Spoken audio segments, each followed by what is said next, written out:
So our cacao trees, well, we planted them and we saw in the storms that there was already cacao in Bicol. In fact, in the 1980s, there was a lot more of a cacao industry from Bicol than Davao.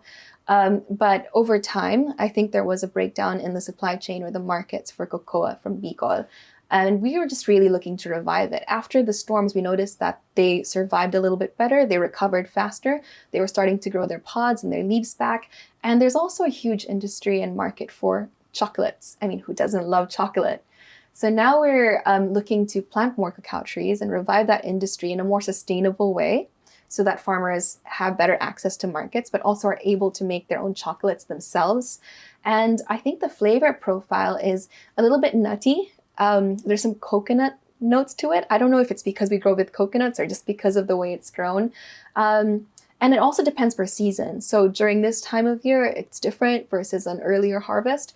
And I'd like to think of our chocolates and even our farmers as almost like a wine, like a vineyard business. When you go to Europe or to say California, you can visit vineyards and all of them are different houses and brands of different wines.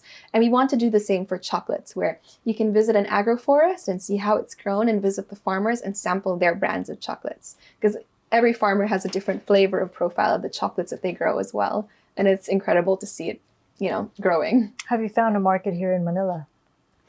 There's actually a really big market for cocoa. Our farmers are selling individually at bazaars and trade fairs and also in Bicol. And I find that when they do a trade fair or any sort of pop-up with their chocolates, it immediately runs out within 2-3 days.